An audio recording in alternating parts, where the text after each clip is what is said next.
തെരഞ്ഞെടുപ്പ് രംഗം സജീവമാകുന്നതോടെ തന്നെ കരുവന്നൂർ കള്ളപ്പണ കേസിൽ CPM കൂടുതൽ പ്രതിരോധത്തിലാകുന്ന കാഴ്ചയും നമ്മൾ കാണുന്നുണ്ട്. ED അന്വേഷണം CPM നേതാക്കളുടെ രഹസ്യ അക്കൗണ്ടുകളിലേക്ക് വ്യാപിപ്പിക്കുമ്പോൾ ഉന്നത നേതാക്കൾക്കടക്കം സമൻസ് ലഭിച്ചതോടെ CPM വലിയ പ്രതിരോധത്തിൽ തന്നെയാണ്.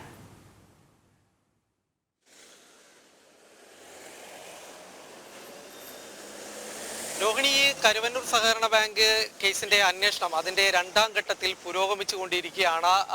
ഈ സമയത്ത് പോലും കൂടുതൽ നേതാക്കളിലേക്ക്, അതായത് CPMന്റെ കൂടുതൽ നേതാക്കളിലേക്ക് തന്നെ അന്വേഷണം എത്തുന്നു എന്ന് തന്നെയാണ് മനസ്സിലാക്കേണ്ടിയിരിക്കുന്നത്. CPMന്റെ ജില്ലാ സെക്രട്ടറി ആയിട്ടുള്ള MM വർഗീസിനെ ഇന്ന് ചോദ്യം ചെയ്യാനായിട്ട് വിളിച്ചിട്ടുണ്ട്. വരും ദിവസങ്ങളിൽ കൂടുതൽ നേതാക്കളിലേക്ക് കൂടി ചോദ്യം ചെയ്യൽ നീളും എന്ന് തന്നെയാണ് മനസ്സിലാക്കേണ്ടത്. പ്രധാനമായിട്ടും ഈ CPM നേതാക്കൾക്ക് സഹകരണ ബാങ്കുകളിൽ, ഈ കരുവന്നൂർ അടക്കമുള്ള മറ്റ് സഹകരണ ബാങ്കുകളിലുള്ള അക്കൗണ്ടുകൾ സംബന്ധിച്ചുള്ള, രഹസ്യ അക്കൗണ്ടുകൾ സംബന്ധിച്ചുള്ള വിവരങ്ങളാണ് ED ശേഖരിക്കുന്നത്. ചില നേതാക്കൾക്ക് ദേശസാൽകൃത ബാങ്കുകളിൽ അടക്കം രഹസ്യ അക്കൗണ്ടുകൾ ഉണ്ടായിട്ടുണ്ട് എന്നുള്ളൊരു കാര്യമാണ് കണ്ടെത്തിയിരിക്കുന്നത്. ഇതിൽ ഒരു നേതാവിന് 2 അക്കൗണ്ടുകളുണ്ട്. ഇതിൽ കൃത്യമായ KYC ചട്ടങ്ങളൊന്നും തന്നെ പാലിക്കാതെയാണ് ഈ അക്കൗണ്ടുകൾ ഉണ്ടാക്കിയിരിക്കുന്നത് എന്നുകൂടിയുള്ള കണ്ടെത്തലുകൾ കൂടി ഉണ്ടായിട്ടുണ്ട്. ഇത്തരത്തിൽ രാഷ്ട്രീയ നേതാക്കളടക്കം ഇവരുടെ ബാങ്ക് അക്കൗണ്ടുകൾ എടുക്കുന്ന സമയത്ത് കൃത്യമായ നിരീക്ഷണങ്ങൾ അല്ലെങ്കിൽ അതിൽ മതിയായ രേഖകളെല്ലാം തന്നെ ശേഖരിക്കേണ്ടിയിരുന്നതാണ്. എന്നാൽ കൃത്യമായ രേഖകളൊന്നും തന്നെ ഇല്ലാതെയാണ് ഈ അക്കൗണ്ടുകൾ ഉണ്ടാക്കിയിട്ടുള്ളത്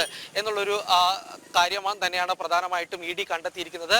ഏതായാലും ഈ CPMന്റെ കരുവന്നൂർ സഹകരണ ബാങ്കിൽ അടക്കമുള്ള അക്കൗണ്ടുകൾ അടക്കമുള്ള വിവരങ്ങൾ ED ഇലക്ഷൻ കമ്മീഷനും കൈമാറിയിട്ടുണ്ട്. 5 അക്കൗണ്ടുകളാണ് CPMന് കരുവന്നൂർ സഹകരണ ബാങ്കിലുള്ളത്.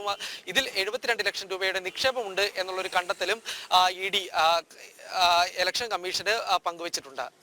ശരി, കിരൺ കുമാറാണ് വിവരങ്ങൾ നൽകിയത്.